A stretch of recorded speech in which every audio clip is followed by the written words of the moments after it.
Hi everybody, welcome back to my YouTube channel.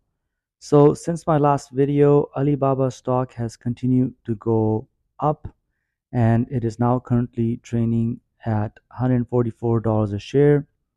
The big news is that Alibaba has successfully broken through the technical resistance of $120 a share, and the stock has been trading above that line for more than 3 weeks now.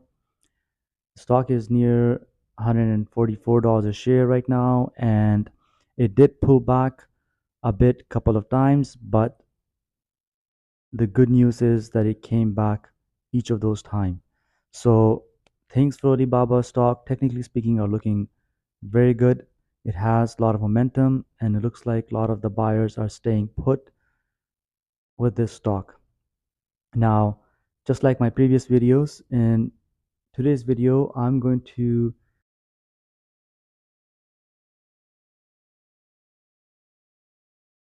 discuss whether or not this rally in Alibaba stock is sustainable. Will it continue higher or will it drop down again? So, if you've been watching my channel, I like to focus a lot on macroeconomics. The reason being is I've concluded that Alibaba stock is uh, heavily influenced by the events that are happening in China, and the company itself, although it has its own challenges, that's not what's keeping the stock still so undervalued. So, just as a reminder, Alibaba is still half of where it was, at its peak a few years ago, and its valuations are still very much cheap compared to other tech companies around the world. So Alibaba stock, of course, we've discussed this many times before. It is discounted because it operates in China. And so in this video, like in my previous videos, we're going to be talking about what the economic situation in China looks like. So the big question is, do I expect the stock to go higher, or am I anticipating it to go lower, or is it going to stay where it is? So based on the economic indicators that I've been following, I would say that fundamentally speaking, nothing has changed. And in that sense, the stock could pull back and stay down for a while until we see some drastic fundamental changes on the ground. So, what economic indicators am I talking about? I'm referring to and I'm going to put this up on the screen here. I'm referring to the monthly trade data, the quarterly economic growth GDP, the monthly consumer prices index, also known as CPI, the monthly prices for properties, the monthly industry manufacturing data, the monthly consumer confidence data, also known as PPI, and the quarterly capital inflow data. So, as the chart shows, only two of these seven indicators were up in the month of February, and those two are the monthly trade data and the what is it? The capital inflow data. So the monthly trade data, it is up, but like this data is split between imports and exports. So it is up, but it's mainly being driven by exports. And as honestly, Alibaba's investors, we don't care too much about the exports. We care about imports. If the imports go up, it means that the Chinese consumers are strong, but clearly that's not the case right now. And then the second, so yeah, so that monthly trade data, it could be a little bit misleading. But the second point I wanted to make was yes, the capital inflows are high, and this report, I last saw this report come in December. For the new report that'll come in March, most likely it's going to be even higher, and that's good news. I'm kind of expecting that, especially with all the AI revolution that's happening in China. That will definitely bring in more capital, more inflows to China. But having said that, it's more complicated. Maybe some industries are shedding equipment and slowing down, and maybe that would mean outflows for those industries. So I can't be making those broad statements. But anyways, just moving ahead, if you look at the consumer prices index (CPI), that's down. So China still has this deflationary problem.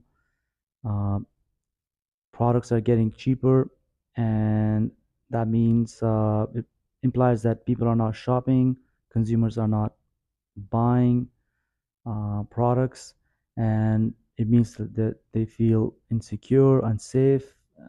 They don't feel like the job prospects are that high, or maybe their job is in precarious situation, so people are saving versus spending right now in China. So that's a problem and something we've discussed before.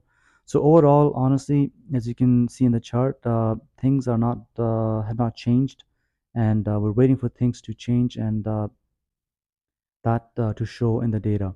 Now, obviously, the stock has been going up. It is going up because of the deep seek changes that has ushered in a new era for Gen AI and AI in general. And also, we know that the Chinese government has promised a few different things to boost their local economy. So that's also the reason why the stock has gone up.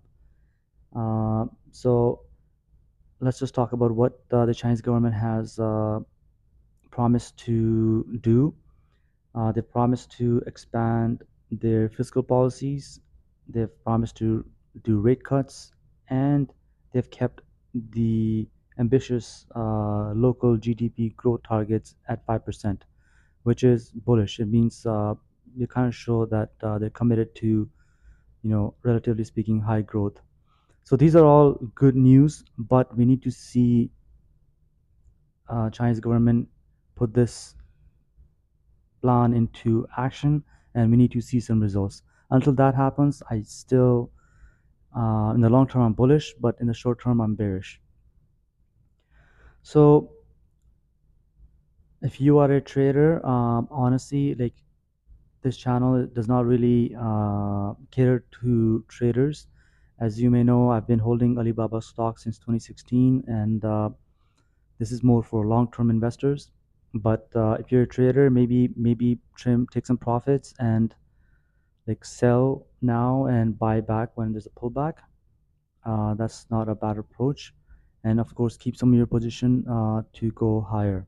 For me, I had been holding Alibaba for a long time, so I did trim my positions and took some uh, profits, but I'm still holding uh, Alibaba, and I plan on going up to $300 and even higher in the next year or so, or a bit longer. I don't mind waiting.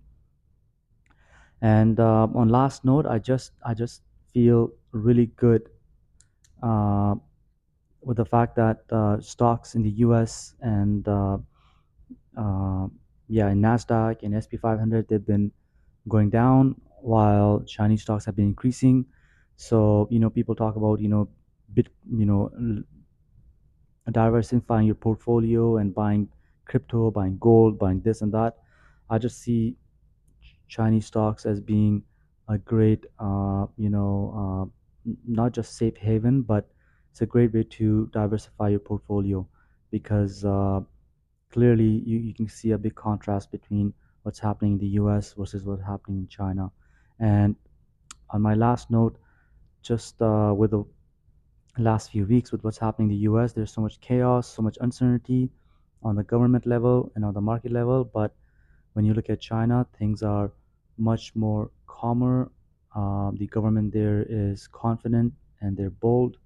When the tariffs were implied, they were ready, and they also responded, and their response is much more surgical. And I feel like it'll be much more effective than the American response. Not American response, but American uh, attack. So overall, I'm happy to own Alibaba, and I have very good confidence in the Alibaba's team and the Chinese government, and I'll hold it until I see something change or not. Thank you for your time, and we'll meet again later.